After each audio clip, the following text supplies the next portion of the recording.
సన్నిధిలో ఎలా నిలబడాలి, దేవుని సన్నిధిలో ఏ విధంగా మనం నిలబడాలి? హల్లెలూయా చెప్పండి, రెండు చేతులు పైకెత్తి.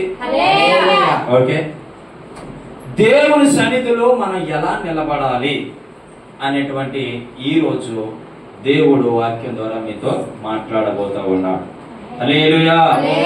చూడండి, 1 కొరింథీ రాసిన పత్రిక 10వ అధ్యాయము 12వ వచనం ఒకసారి తెలుద్దాము.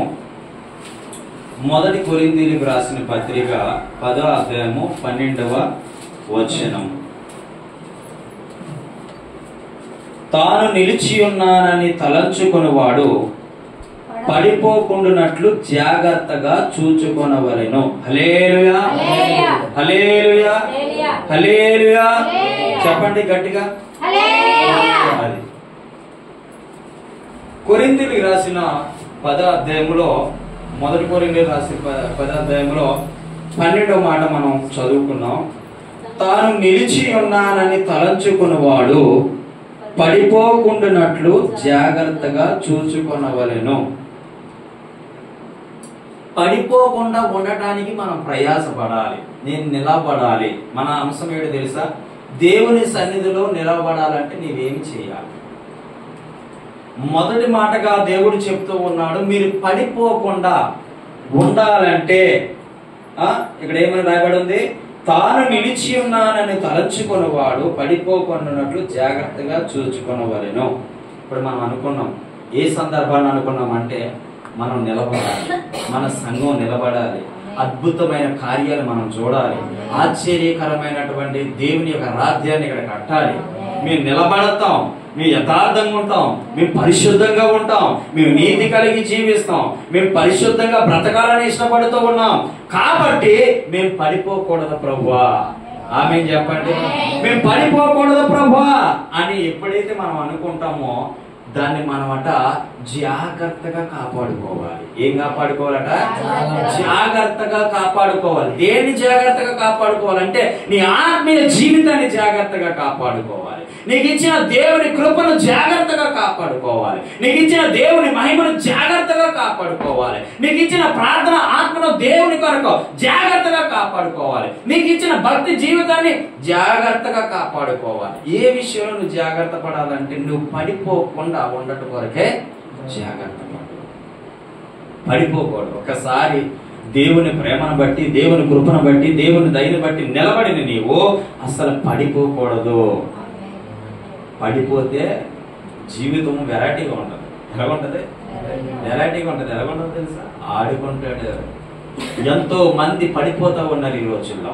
ఎంతో మంది వారి ఆత్మీయ జీవితాన్ని కోల్పోయి, వారి ప్రార్థన జీవితాన్ని కోల్పోయి, వారి మనసులో గర్వించి, వారి హృదయాల్లో గర్వం వచ్చి దేవునికి దూరం అయిపోయి, దేవుని వదిలేసి దేవునికి ఇష్టం లేని కార్యాలు చేస్తూ ఎంతో మంది పడిపోతా ఉన్నారు. అయితే ప్రభు చెబుతున్న మాట ఏంటో తెలుసా? నువ్వు పడిపోకుండా ఉండుట వరకే జాగ్రత్త పడు.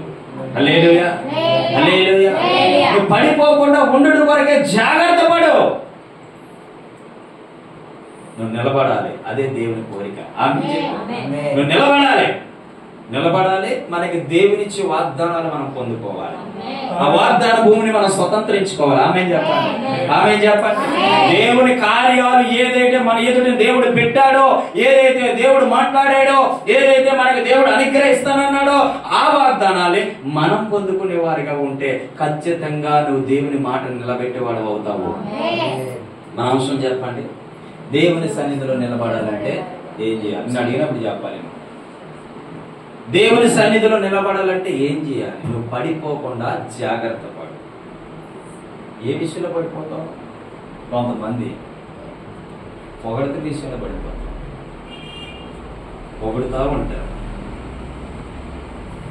ఒక సిస్టర్ నాకు ఫోన్ చేసినట్టుంది హైదరాబాద్ నుంచి. ఏమంటుందంటే, అయ్యగారు మేము మాకు దగ్గరగా ఉన్నట్లయితే ఇంకా మేము హోలీ స్పిరిట్ లో ఆనందిద్దాము, హోలీ స్పిరిట్ లో సంతోషిద్దాము. మీలాంటి దైవజనులు ఈ రోజుల్లో కరువైపోయారు. మీలాంటి సేవకులు ఈ రోజుల్లో లేరు. మీలాంటి దైవజనులు ఉంటే మా జీవితాలకు ఎంత బాగుండు, ఎంత అనుభవం. ఒక ప్రార్థనతో అనేకమైన దేవుని కార్యాలు జరుగుతూ ఉన్నాయంటే మీలాంటి దైవజనులు ఉంటే మేము ఎంత బలపడతామని. అది దేవుని నామానికి మహిమ కానీ నాకు కాదు అని చెప్పి. హల్లెలూయా. కొంతమంది పొగడ్తలు పడిపోతారు.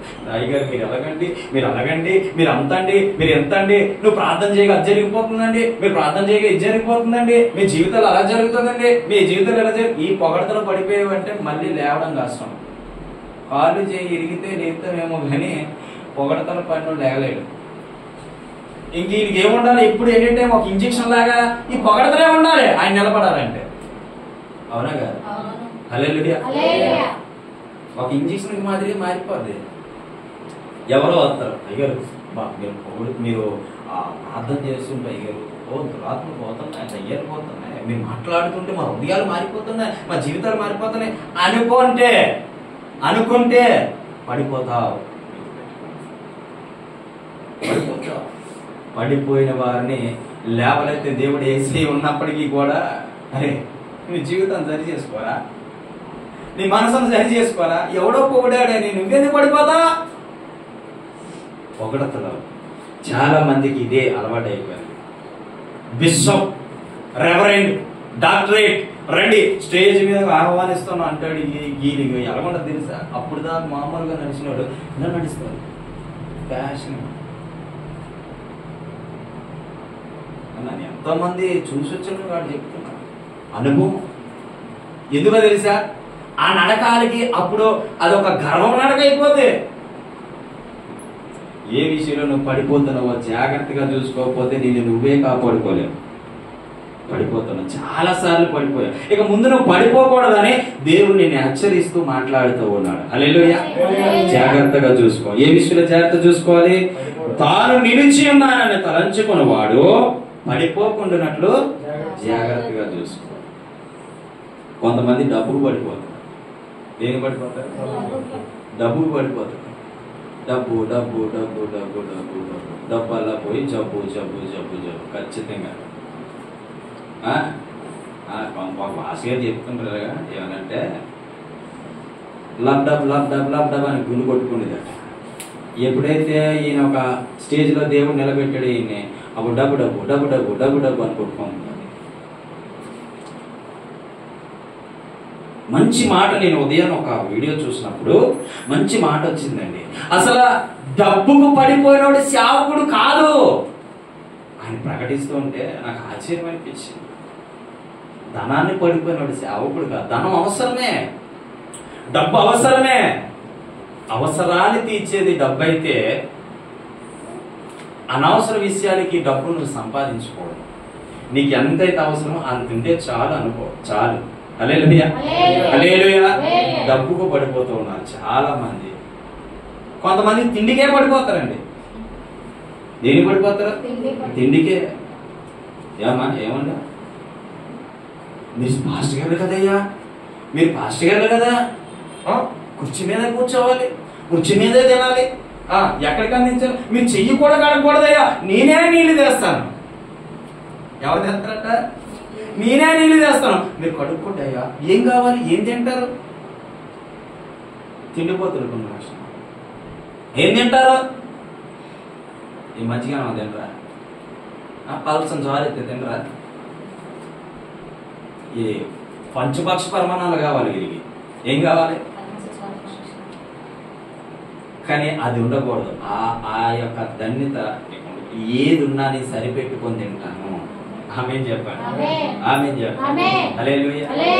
ఏది ఉన్నా నాకు చిన్నప్పటి నుంచి నాకు ఏది ఉంటే తినేది అలవాటు.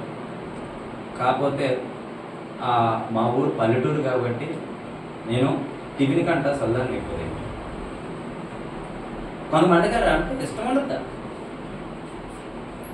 కొంతమంది గింజ చేసుకుంటే గింజ లేకపోతే తినరండి. నేను ఆ టయానికి ఒక గింజ లేకపోతే అందరు నీళ్ళు పోసుకుని తినంత దేవుడు ఇది ఇచ్చాడు ఈ రోజు చావాలి. కానీ ఒక్కొక్కరు వస్తే పిల్లలకి పాస్టర్ తన గారెండ, పాస్టర్ తన గుర్రెడ, పాస్ గారు వస్తుంది బిర్యానీ ఉంటుంది,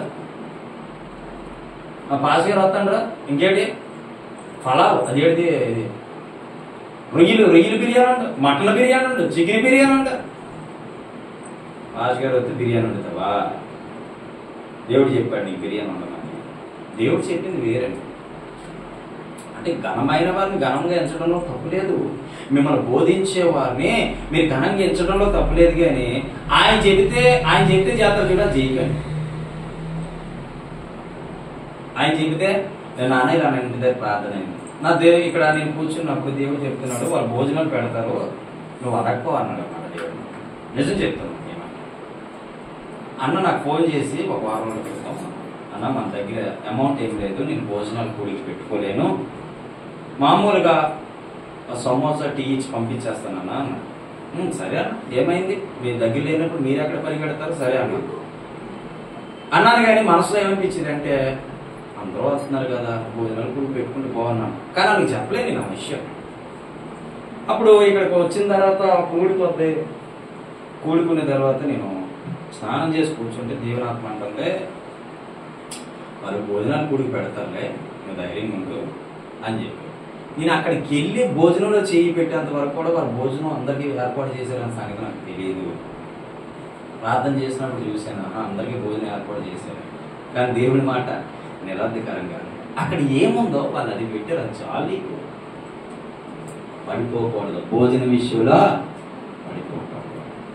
అలా అదో అంటానా ఇదో మీకు ఎప్పుడైనా చెప్పాను నేను, మీకు ఎప్పుడైనా చెప్పాను అలా అదో అంటానా ఇది తినాలనుకుంటుంది అది తిన. నా భార్యను అడుగుతాను, ఎందుకంటే నా భార్య కాబట్టి ఆవిడ అడుగుతుందండి ఏం కావాలండి ఏం చేయమంటారండి అని అడుగుతాను. నా భార్యను అడుగుతాను తప్ప నాకు అలాగ ఉండండి ఎలాగ ఉండండి అలా తినాలనుంది తినాలనుంది నాకు వండండి వండే అమ్మగలరు మీరు. కానీ తిండి కోసమే ఒక ఆయన జ్యేష్ఠత్వాన్ని అమ్మేసుకున్నాడు తెలుసా మీకు? జ్యేష్ఠత్వాన్ని అంటే మొదటతనాన్ని అమ్మేసుకున్నాడు. జ్యేష్ఠ పుత్రుడిగా ఉన్నటువంటి ఆయన రెండో పుత్రుడిగా మార్చబడ్డాడు తర్వాత. ఎందుకు? తిండి కోసం, చిక్కిడికాయల కూర కోసం. అమ్మా బైబిల్ స్పష్టంగా ఉంది. తిండిపోతులు నిద్రపోతులు ఏమవుతారట? దరిద్రులు అవుతారు. దరిద్రత వెంటాడుతుంది, గుర్తుపెట్టుకో. ఎవరికి వెంటాడుతుంది దరిద్రత? తిండిపోతులు. అందుకే ఇగో మీకు చెప్తున్నాను, మళ్ళీ చెప్తున్నాను, కడుపుకి ఎంత గ్యాప్ ఉంచండి, కడుపుకి పేరుకి ఎంత గ్యాప్ ఉంచండి అమ్మా. మీకు మళ్ళీ చెప్తున్నాను. హల్లెలూయా. ఎంత గ్యాప్ ఉందనుకో గబుకుని ఏదో ఇంటికి వెళ్తావు, వాళ్ళు ఏ డ్రింకో ఏ టీయో ఏ నీళ్ళు ఇస్తారు అక్కడ తాగాలి. కొంతమందికి ఇదో అలవాటు ఏంటి, ఎక్కడికైనా వెళ్తే ఏదైనా ఇస్తే తాగలం. ఎలా చూస్తారు వాసన చూస్తారు, అక్కడ మునిగిపోయింది ఇచ్చిన తాగాలంటే. నీకు ఇష్టం లేదనుకో అమ్మ నేను ముట్టుకోవాలి, అలాగే ఇది నాకు అలవాటు లేదు. కానీ కొన్ని సందర్భాల్లో గుర్తుపెట్టుకోండి, ఎవరేమి ఇచ్చినా తాగడానికి ప్రయత్నించి ఎవరేమి ఇచ్చినా వద్దనద్దు. ఎందుకు తెలుసా? వాళ్ళు ఎంతో ప్రేమించి నీ దగ్గరికి తీసుకొస్తారు, వాళ్ళు ఎంతో ఇష్టపడి నీ దగ్గరికి తీసుకొస్తారు, కానీ దాన్ని నువ్వు వద్దనవాడు. హల్లెలూయా. రాజుగారు వచ్చే కదా ఒక అట్టుకోలు పేడ కట్టేవా బండికి, లేదా గెలగట్టి ఒక ఆయన అలాగా అంటుండ పాస్టర్స్ పెళ్లి చెప్పుకెళ్తే ఎంత అట్టుకోలు తెచ్చాం. అట్టుకోలు తెస్తే పెళ్లి మొత్తం అయిపోయిందండి, బాగా సమృద్ధిగా తినేసాడు. ఆ 2-3 చుట్లు చికెనేమని 2-3 చుట్లు చికెనేసాడు. అంటే మెప్పు కోసం చెప్పలేదు, పడిపోతూ ఉన్నారు, చాలా మంది పడిపోతూ ఉన్నారు. ఆ 2-3 చుట్లు చికెనేసిన తర్వాత లాస్ట్ని ఒక పెరుగు దెబ్బ వేసాం వెనకాల, పెరిగేసి అన్నం వేసి తినేసాడు. తినేసి అరటిపండు చాలా బాగున్నాయి తమ్ముడు, బాగున్నాయండి మా వాళ్ళ దగ్గర నుంచి తెచ్చాం, తోటలోంచి ఫ్రెష్ పళ్ళు తెచ్చాం, సేవకులు కదా మంచి ఇవ్వాలని తెచ్చామంటే ఆయన అంటాడు ఉంటే ఒక పెడగట్టి కూడదు బండికి. ఏమంటున్నాడు? బండి గట్ట ఒక పెడగట్టిమంటున్నాడు. అప్పుడు మా ఆత్మీయ దగ్గరికి వెళ్ళాను, ఒక పెడగట్టిమంటున్నారంటే లేవని చెప్పాను. అంటే లేవంటే అసలు అక్కడ అయిపోయినాయి, మరి వెనకాల వచ్చిన వాళ్ళు ఉండాలిగా, మరి ఆయన ఒకటి తినిస్తారుగా. లేవని చెప్పాడు. లేవా సరే ఎప్పుడైనా దొరికితే మాత్రం తెచ్చిపెట్టండి కొంచెం. ఏమి తిండిపోతామో నాకు అర్థం కాదు. పడిపోతున్నారు చాలా మంది. చాలా విషయాల్లో పడిపోతున్నారు. కొంతమంది చూపులతో పడిపోతారు, చూపులతో సైకిల్తో పడిపోతారు. ఏరా చెల్లేమన్నా గారు పడిపోతారు. నేను పడ్డాను కాబట్టి అనుభవం రానది. హల్లెలూయా. నిజం చెప్తాను. ఇక్కడ ఉంటా చూసావా, ఇక్కడ ఉంటా వీటితోనే మొత్తం ఆపరేటింగ్ అంటే ఇటుతో అయిపోతాయి, ఇటుతో అయిపోతాయి. అంతే అన్న తర్వాత ఆమెకి మెంగాలో తెలియదు, కక్కాలో తెలియదు, లేకపోతే ఆయనకి మెంగాలో తెలియదు. కొంతమంది భర్తల మీద కూడా అంటే వాడికి కూలైపోతారండి. పిల్లలేక పాపం కూలైపోయి అప్పుడు పక్క వచ్చి వీరికి అర్థం అయిపోతే ఏంటంటున్నాను, నేను వద్దు చెప్పచ్చు. ఆపరేటింగ్ అంటే ఎంతలో ఉంటుంది? ఏంటంటారు? హైబ్రస్ ఎందుకు చేస్తారు? ఈ మయాన్ని వీడియోస్ లో వస్తుంది. ఈ పాటలు మ్యూజిక్ కూడా వేస్తాను, వీటితోనే పాటలకి మ్యూజిక్లు కూడా వేస్తుంటారు. మరి నాకు అర్థం కాదు. హల్లెలూయా. కొన్ని విషయాల్లో చాలా మంది పడిపోతున్నారు. ఏ విషయానికి బెండ్ అవ్వకుండా ఉండేవాడే దేవుని చూడగలుగుతాడు. ఆమేన్ చెప్పు, ఆమేన్ చెప్పు, ఆమేన్ చెప్పు. హల్లెలూయా. ఏ విషయంలో నువ్వు బెండ్ అయిపోతావన్నావు? వాసన వస్తుందా? ఏ విషయంలో నువ్వు బెండ్ అయిపోతావు? ఏ విషయంలో నువ్వు పడిపోతున్నావు? నువ్వు పడిపోకుండా ఉండుట కొరకే దేవుడు ఈ రోజు మాట్లాడుతున్నాడు. ఆమేన్ చెప్పు. ఏంటి మన అంశం? ఏంటి మన అంశం? ఏంటి? దేవుని సన్నిధిలో నిలబడుట, పడిపోకుండా నిలబడటం మొదటి మాట. రెండవ చూడండి, కీర్తనల గ్రంథం 24వ అధ్యాయము 3-4 వచనాలు. దీని గురించి పడిపో గురించి చాలా విషయాలు ఉన్నాయి, కానీ కొన్ని అంశాలు మీకు చెప్తాను త్వరగా. కీర్తన గ్రంథం 24వ అధ్యాయము 3-4 వచనాలు. ఎక్కదగిన వాడెవడు? ఎవడు? ఆయన పరిశుద్ధ స్థలములో నిలవదగిన వాడెవడు? వ్యర్థమైన దాని యందు మనస్సు పెట్టక, కపటముగా ప్రయాణము చేయక, ప్రమాణము చేయక, దోషమైన చేతులను, శుద్ధమైన హృదయము కలిగి ఉండి వాడే వాడు యెహోవా వలన ఆశీర్వాదము నొందును. హల్లెలూయా. శుద్ధమైన హృదయం కలిగి ఉండాలి. శుద్ధమైన హృదయం కలిగే విషయంలో నిలబడి ఉండాలి. పరిశుద్ధంగా జీవించే విషయంలో ఏం చేయాలి? నిలబడి ఉండాలి. హల్లెలూయా. మరొకసారి చదువుకుందామా? 24వ కీర్తన 3-4 వచనాలు. యెహోవా పర్వతమునకు ఎక్కదగిన వాడెవడు? ఆయన పరిశుద్ధ స్థలములో నివసింపదగిన వాడెవడు?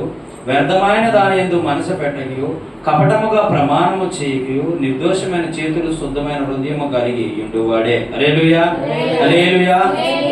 పరిశుద్ధ స్థలములో నీవు నిలబడాలంటే నువ్వు పడిపోకూడదు, అపవిత్రతకి చోటు ఇవ్వకూడదు, అపవిత్రమైన మనసుకి చోటు ఇవ్వకూడదు, అపవిత్రమైన పనులకి చోటు ఇవ్వకూడదు. అపవిత్రమైన పనులు అంటే మీ దృష్టిలో ఏమనుకుంటున్నారు చెప్పండి? అపవిత్రమైన పనులు అంటే ఏమనుకుంటున్నారు మీరు? చెప్పండి. బూతులు మాట్లాడడం, ఇంకా అబద్ధాలు మాట్లాడడం, ఇంకా మోసాలు చేయడం, ఇంకా దొంగతనాలు చేయడం, ఇంకా చెప్పండి. లేవా అపవిత్రాలు కావి? పవిత్రాలా? మరి నోరు లేపరేమి? నోరు లేపండి, దేవుడు మీ నోరు నింపుతాడు. ఆమేన్ చెప్పండి. హల్లెలూయా. అపవిత్రమైన ఉన్నాయా? ఉన్నాయా లేవా? ఏమున్నాయి చెప్పండి. చాడీలు చెప్పడం, వ్యభిచారము, మోసం చేయడం, పాపం చేయడం, సైకిల్ చేయడం, ఇవన్నీ అపవిత్రమే కదా. వీటి యందు పడిపోకుండా నిలబడు. ఆమేన్ చెప్పు, ఆమేన్ చెప్పు. పడిపోకుండా నిలబడు. మీరు చెప్పినవన్నీ మీతోనే చెప్పించాను. అవునా? ఎవరు చెప్పారు? మీరే చెప్పారు. నేను చెప్పాను, మీరే కదా చెప్పారు. ఈ అన్నింటినీ యందు పడిపోకుండా నిలబడు. ఈ అన్నింటినీ యందు పరిశుద్ధత కలిగి నిలబడు. దేవునికి అది కావాలి. ఏం కావాలి? నువ్వు నిలబడడం కావాలి. ఆమేన్ చెప్పండి. ఆమేన్ చెప్పండి. పరిశుద్ధత కలిగి నిలబడు, పరిశుద్ధత కలిగి జీవించడానికి ప్రయాసపడు, పరిశుద్ధంగా బ్రతకడానికి ప్రయాసపడు, పరిశుద్ధంగా మాట్లాడడానికి ప్రయాసపడు, పరిశుద్ధంగా నీ నడవడిక ఉండడానికి ప్రయాసపడు, పరిశుద్ధంగా నీ కళ్ళు కూడా పరిశుద్ధంగా మారాలి. పరిశుద్ధతకు చోటి, పవిత్రతకు చోటి. ఇటువంటి విషయంలో కూడా ఇవన్నీ చెప్పేవారు. ఇవన్నీ అపవిత్రమైనవి. ఈ అపవిత్రమైన విషయాలు నువ్వు పడిపోతున్నావా? ఈ అపవిత్రమైన విషయాలు నువ్వు నిలబడుతున్నావా? నిన్ను నువ్వే సరి చేసుకో, సరి చేసుకో ఒకసారి. నువ్వు నిలబడాలనుకుంటున్నావా, పడిపోవాలనుకుంటున్నావా? దేవుడు పడనేస్తాడా, నిలబెడతాడా? మరి నువ్వు నిలబడడానికి ప్రయాసపడు. హల్లెలూయా. ఏ మన అంశం చెప్పాలి ఇప్పుడు? దేవుని సన్నిధిలో నిలబడు. ఆమేన్. మీరు ఇది జ్ఞాపకం చేసుకో, ఇది జ్ఞాపకం చేసుకో. దేవుని సన్నిధిలో నిలబడాలంటే ఇవన్నిటికి కూడా ఏం చేయాలి? నీ జీవితం సరి చేసుకోవడం తర్వాత విషయం, దాన్ని చేయకుండా ఉండాలని ప్రయాసపడాలి. ఆమేన్. హల్లెలూయా. మూడో మాట చూద్దాం. 2వ కొరింథీయులకు రాసిన పత్రిక 1వ అధ్యాయం. కొరింథీయులకు రాసిన 2వ పత్రిక 1వ అధ్యాయము. చూడండి, చాలా విషయాలు దేవుడికి వరకు ఉంచాడు, దాచి ఉంచిన మీరు గొప్పది. 1వ అధ్యాయము 24 వచ్చిన అనుకుంటా, ఒకసారి చదవండి. మీ విశ్వాసము మీద మేము ప్రభువులమని ఇలాగూ చెప్పుటలేదు గాని మీ ఆనందమునకు సహకారులమై ఉన్నాము. విశ్వాసము చేతనే మీరు నిలకడగా ఉన్నారు. హల్లెలూయా. దేని మీద నిలకడగా ఉండాలి? దేని మీద నిలకడగా ఉండాలి? ఉందా మనకది? ఉందా మనకది? విశ్వాసము చాలా చాలా ప్రార్థన కంట, బైబిల్ ప్రార్థన కంట విలువైనది విశ్వాసం. నా యందు విశ్వాసం ఉంచేవాడు చనిపోయినను మరలా బ్రతుకును. హల్లెలూయా. నా యందు విశ్వాసం ఉంచేవాడు చనిపోయినను మరలా బ్రతుకును. విశ్వాసం ఎటువంటి కార్యాలు చేస్తుందో తెలుసా? ఒక సందర్భంలో అరుణ్ రాజన్ ఒక దైవజనుడు తన 2 కిడ్నీలు పోయి చచ్చిపోయిన పరిస్థితుల్లో దిగజారిపోతూ తన భార్య తాను హాస్పిటల్లో జాయిన్ అయ్యి, అన్నదమ్ములు ఉన్నారు, అక్క చెల్లెళ్ళు ఉన్నారు, బంధువులు ఉన్నారు, స్నేహితులు ఉన్నారు, రక్త సంబంధాలు ఉన్నారు. ఈ రోజు నా పరిస్థితి కూడా నా కోసం కూడా చెప్తా. వీళ్ళందరూ ఉన్నారు, కానీ హాస్పిటల్లో జాయిన్ అయ్యి వేచి ఉన్నాడట, చూస్తూ ఉన్నాడు. దేవుణ్ణి నమ్ముకునే తాను అప్పటికి. అయితే తన 2 కిడ్నీలు పోతే తన భార్య మొత్తం ట్రీట్మెంట్కి ఖర్చు పెట్టిందంట. తన దగ్గర ఉన్న డబ్బులు, తన దగ్గర ఉన్న ఆస్తి, తన దగ్గర ఉన్న బంగారము, నగలు, ధనము, ధాన్యాలన్నీ ఖర్చు పెట్టింది. అయినా బ్రతకలేకపోయింది. అప్పుడు ఒక సిస్టర్ గారు తన స్ట్రెచ్చర్ మీద తీసుకొస్తూ అంటున్నారట, అయ్యా ఇదిగో నేను నమ్ముకున్న దేవుడు ఉన్నాడు, ఆ దేవుని మీద నీ విశ్వాసం ఉంచితే నువ్వు ఎన్నటికీ చనిపోవు. చప్పట్లు అంటే అప్పుడు ఆయన అన్నట్టు, నాకు దేవీ దేవతలు ఉన్నారుగా అంటే అప్పుడు ఆ చివరి క్షణంలో ఎవ్వడు ఎలాంటి మూర్ఖుడైనా ప్రభుని పరిచయం చేస్తే వింటాడు. ఇందాక హాస్పిటల్కి వెళ్ళాను. హాస్పిటల్లోనే వెళ్తే అందులో చంటి బిడ్డండి, చాలా చిన్న పిల్లడు, మా రక్షణ అంటున్నాడు. ఆ బాబుకి ఏదో బలహీనత వచ్చింది. వాళ్ళు అన్యులు అది చెప్తున్నారు. నేను ప్రార్థన చేస్తున్నానా, దేవుడు అద్భుతమైన రిజల్ట్ ఇస్తాడు, బాగుంటుందిలే అని చెప్పాను. ట్రీట్మెంట్ చేస్తున్నారు పాపం, అవ్వట్లేదు. అప్పుడు నేను చెప్పాను ప్రార్థన చేస్తానులే అని చెప్పి ప్రార్థన చేసి ఆయిల్ ఇచ్చాను. ఆయిల్ ఇస్తే బాగుంటుందిలే అని చెప్పాను. అప్పుడు అలా అంటున్నాడు, అయ్యా నా బిడ్డకు బాగుంటే నేను మందిరానికి వెళ్తాను. హల్లెలూయా. ఆయన నోటంటే ఆయనే చెప్పాడు, నా బిడ్డకు బాగుంటే నేను మందిరానికి వెళ్తా, చాలు, బ్రతుకుతాడు. ఆమేన్ చెప్పండి, ఆమేన్ చెప్పండి. బ్రతుకుతాడు. దేవుని ఆత్మ చెబుతూ ఉంది ఆ బిడ్డకి సంపూర్ణ స్వస్థత. హల్లెలూయా, హల్లెలూయా. ఖచ్చితంగా ఆ టైంలో ఈ అరుణ్ రాజు కూడా విన్నాడట. విని సరే అని చెప్పి ఆ అరుణ్ రాజు, మరి రేపు ఉదయం 4 గంటల నీకు ఆపరేషన్ చేయబోతున్నా, చచ్చిపోతావయ్యా అని తెలిసింది. చచ్చిపోతావని తెలిస్తే అదే సమయానికి దేవుడు వచ్చి తను దర్శించాడు. ఆమేన్ చెప్పి. అంటే విశ్వాసం ఎలాంటి కార్యాలు చేస్తుందో గుర్తు పెట్టుకో. నువ్వు విశ్వాసం ఉంచాలి ప్రతి విషయం మీద. ఇదిగో నేను చనిపోయే చివరిలోపు నేను అనుకున్నటువంటి వాగ్దానం నెరవేర్చిన దేవుడు నన్ను తీసుకెళ్తాడు. విశ్వాసం ఉంచు. నేను పడిపోయిన చోట నన్ను నిలబెడతాడు నా దేవుడు. విశ్వాసం ఉంచు. నా తల ఎత్తలేనటువంటి స్థితిలో నేను ఉన్నా ఈ రోజు, నా తల అక్కడే నా తల ఎత్తుతాడు దేవుడు. విశ్వాసం ఉంచు. విశ్వాసం చాలా ప్రాముఖ్యమైనది. నేను సిగ్గుపడ్డాను, తలదించుకున్నాను, అందరి దగ్గర హేళన అయిపోయాను, అందరి దగ్గర చులకన అయిపోయాను, ఈ స్థలంలో నేను నిలబడలేను అనుకుంటున్నావేమో, కానీ నువ్వు విశ్వాసం నుంచి అక్కడే నిన్ను దేవుడు నిలబెట్టు. ఆమేన్ చెప్పండి, ఆమేన్ చెప్పండి, ఆమేన్ చెప్పండి. దేవుడు గొప్పవాడు. దేవుడు గొప్పవాడు. ఏమంటాడో తెలిసి యోగు అంటాడు, చచ్చిపోతున్నాయ్యా నేను, నన్ను చూసి నవ్వేది ప్రజలంతా, నన్ను చూసి ఏలం చేసి ప్రజలంతా, నన్ను చూసి ఈ ఒక మూర్ఖుడు అనుకున్నారు, దేవుడు పిచ్చి పట్టినవాడు అనుకున్నారు, కానీ నాకు ఆరోగ్యం ఇచ్చావు కదయ్యా, నేను చచ్చిపోతాను అంటే దేవుడు అన్నాడు, ఇచ్చింది నేను రెట్టింపేస్తా కదా. హల్లెలూయా. ఇచ్చింది రెట్టింపేస్తా. తన భార్య కూడా తను చేయించుకొని పోయింది, మంచి పిల్లలు ఇవ్వలేదు. ఆ తర్వాత దేవుడు శ్రమలు పడినంత మాత్రాన నేను ఎందుకు పని చేయనుకుంటారు కుదురుతుంది. విశ్వాసం ఉంచు. బాధలు పడినంత మాత్రాన నేను ఎందుకు పని చేయాలనుకుంటే ఎలా కుదురుతుంది. నువ్వెప్పుడు కూడా గొప్పడివే. ఆమె చెప్పాలి. ఎవరిని బట్టి అంటే మన ప్రభువుని బట్టి. ఆమె విశ్వాసం చాలా ప్రాముఖ్యమైనది. విశ్వాసం నుంచి ఒక నీకు బలహీనత వచ్చిందా, నువ్వేం చేయాలో తెలుసా? పరిగెట్టకు.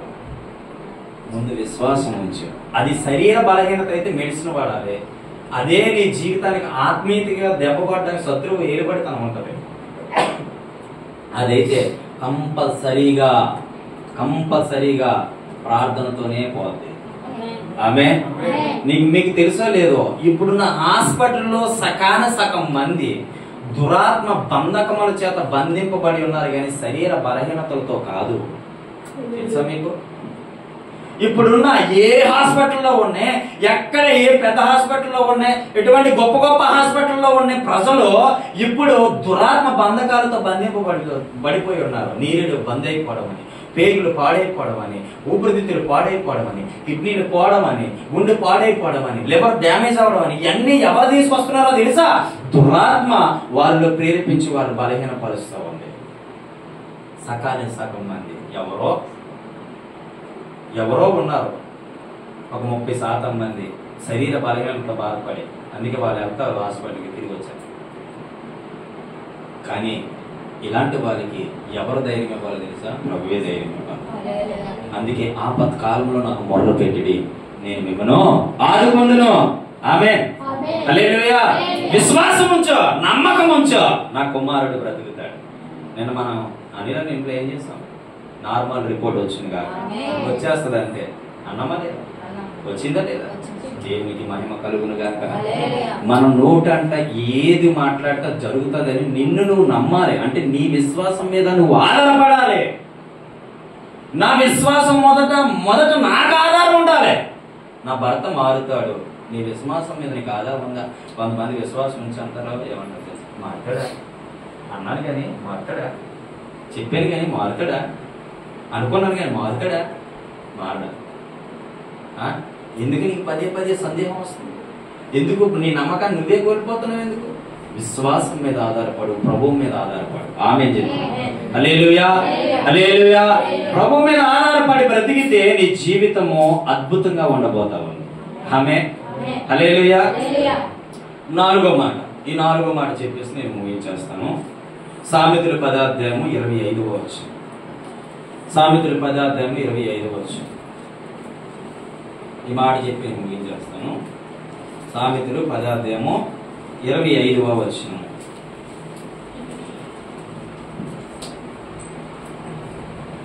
సుడిగాలి వేచగా భక్తిహీనులు లేకపోదురు, నీతిమంతుడు నిత్యము నిలుచు కట్టడము వలె ఉన్నాడు. హల్లెలూయా. ఎలాగున్నాడట? చెప్పండి. నీతిమంతుడు నిత్యము నిలుచు కట్టడం వలె ఉన్నాడు. కట్టడం వలె కట్టింది ఎప్పుడైనా కూలిపోద్దామా? ఇప్పుడు కొత్తగా బిజీ కడుతున్నారు, మంచి కాంక్రీట్ వేసి సిమెంట్ చేసి కడతాడు, కూలిపోద్దా వెంటనే? దాన్ని మళ్ళీ కోల్చాలంటే అది వచ్చినా కోల్చలేదు. మిషన్లు ఉంటాయి, మిషన్లు ఎత్తి గట్టి అయితే ఎంత ఎంత ఎంత ఎంత వస్తుంది. కట్టిని కట్టడాన్ని కోల్చలేరు ఎవరు. ఆమేన్. హల్లెలూయా. నీతిమంతుడు అలాగుంటే కట్టడం వల్ల దిట్టంగా ఉంటాడు. ఆమేన్ చెప్పండి. ఆమేన్ చెప్పండి. కట్టబడినటువంటి ఒక డ్యాము లేదా కట్టబడినట్టు ఒక కట్టడం ఎంత గట్టిగా అయితే ఉంటుందో, నీతిమంతుడిగా ఉంటే నువ్వు అలా నిలుస్తావు దేవుడు. ఆమేన్ చెప్పండి. హల్లెలూయా. నువ్వు నీతిగా జీవిస్తే, నువ్వు నీతిగా బ్రతికితే, ప్రతి విషయంలో నీతి ఉండాలండి. కొంతమంది కొన్ని వాటిలో ఫెయిల్ అయిపోతూ ఉంటారు, కొన్ని చిన్న చిన్న సందర్భాల్లో ఫెయిల్ అయిపోతుంటారు. ఏసై చూడలేదులే, చూస్తాడు ఆయన. నువ్వు ఎలా కూర్చున్నావో, నువ్వు ఎలా నించున్నావో, నువ్వు ఎలా మాట్లాడుతున్నావో, నువ్వు ఏది పాటిస్తున్నావో, నువ్వు ఏది పాటించలేదు, అన్నీ ఆయన చూస్తున్నాడు. కొంతమంది అనుకుంటారు, నా ప్రభు నన్ను చూడలేదు, ఆకులు చాడి చెట్లు చాడిపోతే నా ప్రభుకే కనపడను అనుకుంటున్నావు. చీకట్లోకి వెళ్ళిపోయినా నువ్వు క్లారిటీ కనపడదు. ఆమేన్ చెప్పు. ఆమేన్ చెప్పు. హల్లెలూయా. నువ్వు ఎక్కడ ఉన్నాయని కనపడతావు. కూర్చుండుటలో, నిల్చుండుటలో, ప్రార్థించుటలో, ప్రేమించుటలో అని పాట ఉంది. నీ కొరకే బ్రతకాలని, నీ చిత్తం నెరవేర్చని. హల్లెలూయా. హల్లెలూయా. ఎలాగున్నా నీ స్థితి ఏంటో అని తెలుసు, నీ పరిస్థితి ఏంటో అని తెలుసు, నీ జీవితం ఏంటో తెలుసు, నీ జీవిత విధానం ఏంటో తెలుసు ఆయనకి.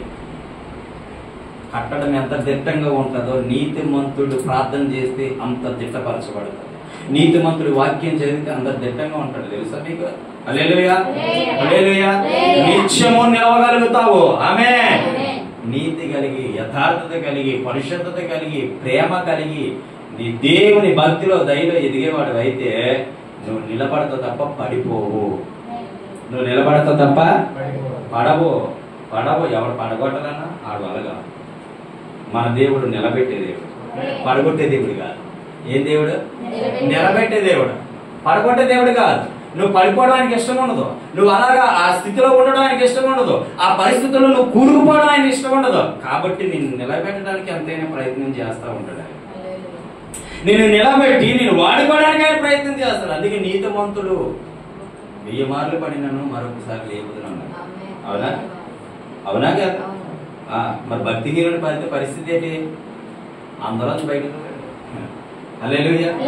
అసలు భక్తిహీనులు అంటే ఎవరో తెలుసా? మనమే. భక్తిని తెలుసుకొని, భక్తి జీవితం తెలుసుకొని, దేవుడు అంటే తెలుసుకొని, దేవుడు ప్రార్థన తెలుసుకొని, దేవుడి మాట అంటే విని తర్వాత ఇష్టానుసారంగా బ్రతుకుతాం చూడు, వాళ్ళు మాత్రం ఎవరు లేపలేడు. నీతిగా బ్రతుకు, యథార్థంగా బ్రతుకు. అనుకోకుండా నీకు పాపం ఎదురైనా, అనుకోకుండా నువ్వు ఒక పాపం చేసినా మళ్ళీ దేవుడు నేను నిలబెడతాడు ఖచ్చితంగా. అంతే తప్ప ఇక నిలబెడతాడు కదా అని ప్రతిసారి పాపం చేయమని కాదు. దీనికి అర్థమవుతుందా? గుర్తుపెట్టుకోబిడ్డ, నీతిగా బ్రతుకు, యథార్థంగా బ్రతుకు. నువ్వు నిలబడాలంటే ప్రభు కోసం, ప్రభు యొక్క జీవితం నాకు కావాలి, యేసయ్య నాకు కావాలి, యేసయ్య యొక్క కృప నాకు కావాలి, యేసయ్య చెప్పింది నేను పొందుకోవాలి, ఆసక్తి ఉంటే నిలబడు ప్రభువులో. నేను ముందే చెప్పాను, నీకేం చేయాలి తెలుసా? పిచ్చెక్కిపోవాలి ప్రభు కనబడకపోతే. నీవు మాట్లాడని రోజున ఒక క్షణమొక యుగముగా మారేనే. నీవు మాట్లాడని రోజున ఒక క్షణమొక యుగముగా మారేనే. నీవు నడిపించిన రోజున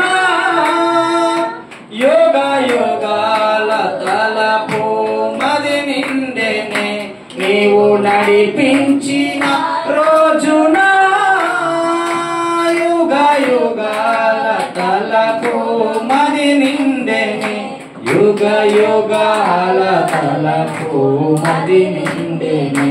హల్లెలూయా. ఆయన అంటున్నాడు, నువ్వు కనిపించకపోతే ప్రభువా, నువ్వు మాట్లాడకపోతే ప్రభువా, ఈ దీనుడు ఉండలేడయ్యా, ఈ దీనుడు ఉండలేడయ్యా. ఏసాని గారు పాడుతూ అంటున్నాడు, ఆయన పాట రూపంలో తెలియజేస్తాడు. నువ్వు కనిపించకపోతే నేను జీవించలేనయ్యా, నువ్వు మాట్లాడకపోతే నేను బ్రతకలేనయ్యా అంటున్నాడు. ఫస్ట్ చూసాను ఏంటి, నువ్వు కనిపించకపోతే నేను బ్రతకలేను అంటున్నాడు. రెండో చరణం, నువ్వు మాట్లాడకపోతే నేను బ్రతకలేను అంటున్నాడు. మరి యేసయ్య అంటే ఎంత ఇష్టపడ్డాడో ఆయన. మరి నీకుందా ఇష్టం?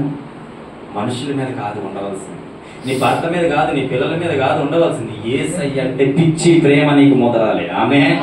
హల్లెలూయా. యేసయ్య అంటే ప్రేమ, యేసయ్య అంటే ఆయన లేకపోతే నేను బ్రతకలేను, ఆయన ప్రార్థన చేయకపోతే నేను బ్రతకలేను అని నిన్ను నువ్వు అలమార్చుకో. ఖచ్చితంగా దేవుడు నీ జీవితాన్ని నిలబెడుతూనే ఉంటాడు. ఆమేన్ చెప్పండి, ఆమేన్ చెప్పండి. నిలబడు ప్రభువులో, ఎదుగు ప్రభువులో, ఫలించు ప్రభువులో, వర్ధిల్లు ప్రభువులో. దేవుని కొరకు నిలబడితే ఆయన కార్యాలు నువ్వు పొందుకోగలుగుతావు. పడిపోకు బిడ్డ, ఏ విషయంలో పడిపోకు. పొగడతలో పడిపోకు, డబ్బు విషయంలో పడిపోకు, బంగారు విషయంలో పడిపోకు. తర్వాత కార్లు ఉన్నాయని, ధనం ఉందని, బంగ్లాలు ఉన్నాయని, మేడలు ఉన్నాయని, మిద్దులు ఉన్నాయని, అన్నీ ఉన్నాయని పడిపోతే నిన్ను నిలబెట్టేవాడు ఎవరు లేరు. నరకానికి పోతావు, తిన్నగా నరకానికి పోతావు నువ్వు పడిపోతావు. కొంతమంది చాలా మంది అనేక విషయాల్లో పడిపోతారు, కానీ పడిపోకుండా నిలబడేవాడే ఆయన ఖచ్చితంగా ఆయన రాజ్యానికి వారసులు అవుతారు. ఆమేన్ చెప్పండి, ఆమేన్ చెప్పండి. ఎందుకంటే నువ్వు పడిపోకుండా నిలబడాలనే నేను నిలబెడుతూ ఉన్నాడు. వాక్యమైన ఉదక స్నానము చేత నిన్నేం చేస్తున్నాడు తెలుసా? ఆయన మార్పు చెందే మనసును కలుగు చేస్తా ఉన్నాడు. వాక్యాన్ని చెబుతూ నీ మాటలు, ఆయన మాటలు నువ్వు వినాలని, ఆయన మాటలు ప్రకటించాలని, ఆయన మాటల ప్రకారం నువ్వు జీవించాలని, వాక్యం ప్రకారం నువ్వు బ్రతకాలని నిన్ను బ్రతికిస్తూ ఉన్నాడు, నిలబెడుతూ ఉన్నాడు. ఆయన నిలబడు, నిలబడకపోతే పడిపోతావు. పడిపోయేవంటే నిన్నెవ్వరు పట్టించుకో. చూడండి, ఆరోగ్యం ఉన్నంత వరకు కనబడితే ఏమో బాగున్నావా, ఈయన బాగున్నావా అంటారు. నీ ఆరోగ్యం కోల్పోయిన తర్వాత ఎవరైనా దగ్గరికి వచ్చి పలకరిస్తారా? అయితే కొంతమంది వస్తే రావచ్చు, కొంతమందికి ఎంతే వినొచ్చు, ఇక పలానా వ్యక్తి బాగోలేదట అని వచ్చి ఏం చెప్తారు, అమ్మా ఇలాగ అయిపోయింది, దేవుడు ప్రార్థన చేస్తాడు. ఏమంటారు? నువ్వు ఏ పరిస్థితిలో పడిపోయినా తెలియదు, కానీ పడిపోయిన తర్వాత నీ ఆత్మ జీవితాన్ని కోల్పోయిన తర్వాత ఆ మంచం మీద ఉండి మూలుగుతూ ఉంటావు. నీకు నీ ప్రభువుకి తెలిస్తే తప్ప మరి ఎవరికి తెలియదు. ఆ టైంలోనే ఏమనుకుంటా తెలుసా, నేను పాపంలో పడబట్టే ఈ స్థితిలో ఉన్నా, నేను దేవుని మాట వినకపోవడం వల్ల ఈ స్థితిలో ఉన్నా, నేను దేవుని మాట ప్రకారం జీవించకపోవడం వల్ల ఈ స్థితిలో ఉన్నా, నేను దేవుని మాట ప్రకారం నడవకపోవడం వల్ల ఈ స్థితిలో ఉన్నా అని నువ్వు తెలుసుకొని ప్రార్థన చేసి ఆయన వైపు చూసి కన్నీరు గారిస్తే మళ్ళీ నేను నిలబెడతాడు. ఆమేన్ చెప్పు. సమయము, ప్రతి సమయాన్ని దేవుడు నీకు అనుగ్రహిస్తాడు. నువ్వు మనసు మార్చుకోవాలి, హృదయం మార్చుకోవాలి, తలంపు మార్చుకోవాలి, ఆలోచన మార్చుకోవాలి. ఆ బావలేని మనిషి దగ్గరికి వెళ్ళి నువ్వేం ఆరోగ్యం ఇచ్చేయలేవు, పలకరించి వచ్చారు, కొన్ని రోజులకి ఏమవుతుంది, క్షీణించి చనిపో. అలా కాకూడదు. నిన్ను నిలబెట్టడానికి యేసయ్య వచ్చాడు. నువ్వు నిలబడితే ఆయన కార్యం ఏంటో నీ కళ్ళకు అద్దుకున్నట్టుగా చూడగలుగుతావు. ఆమేన్ చెప్పండి. ఆయన నిలబెట్టగలడు, ఆయన నిలబెట్టే దేవుడు. ఖచ్చితంగా నువ్వు నిలబడడానికి చేతనైతే ఏ విషయాల్లో నిలబడాలి? ఏ విషయాల్లో నిలబడాలి? దేవుని సన్నిధిలో నిలబడాలి. ఏ విషయంలో అంటే గర్వించగా జాగ్రత్త పడి నిలబడాలి. రెండోది, పరిశుద్ధత గలవారుగా జీవించి నిలబడాలి. విశ్వాసంలో నిలకడగా నిలబడాలి. నాలుగోది, నీతిమంతులుగా నిలబడాలి. ఆమేన్. హల్లెలూయా. నీతిమంతుల కొరకు ఎన్నో ఆశీర్వాదాలు ఉన్నాయి, అవన్నీ మీరు పొందుకోవాలని ఆశపడుతూ ఉన్నాను. ఆమేన్ చెప్పండి. దేవుడి మాటలు దీవించును గాక. ఆమేన్. ప్రార్థన చేసుకుందాం. కళ్ళు మూసుకోండి. చిన్న ప్రార్థన. మహాపరిశుద్ధుడా, ప్రేమ కలిగిన మా తండ్రి, దయ కలిగిన ప్రభా, కృప కలిగిన మా యేసయ్య, మీకు వందనాలు. అవును తండ్రి, మమ్మల్ని నిలబెడతానన్నావు ప్రభా. నిలబడ్డం మా చేతనైతే ప్రభా నీ కార్యం ఏంటి మేము పొందుకోగలుగుతామని ఈ దినం మాతో మాట్లాడాము ప్రభా. మేము నిలబడడానికి మాకు సహాయం మీరు అనుగ్రహించండి. ఏ విషయంలో తప్పిపోకుండా పడిపోకుండా మీ కృప తోడేయండి. ఏ విషయంలో నైనా తండ్రి మేము నైనా తప్పిపోకుండా నైనా మీ జాగ్రత్త పడుతూ నీ కొరకు నిలకడగా నిలబడి నీ రాజ్య వ్యాప్తి కొరకు పనిచేసి గొప్ప తల్లిని దయచేయండి. విశ్వాసంలో నిలబడాలన్నావు, గర్వించక నిలబడాలన్నావు. అయ్యా నాయన తండ్రి యేసయ్య నీ కొరకు నిలబడమన్నావు, పరిశుద్ధతలోని నీతిగా నిలబడమన్నావు. ప్రభా నిలబడడానికి సహాయం చేయి. ఈ 4 విషయాల ద్వారా మమ్మల్ని బలపరిచిన దేవునికి స్తోత్రాలు. నీ కృప చేత మమ్మల్ని ఆదరించి పోషించి కాపాడి మహిమనందమని యేసయ్య నామమున ప్రార్థిస్తున్నాము తండ్రి. ఆమేన్. ఆమేన్.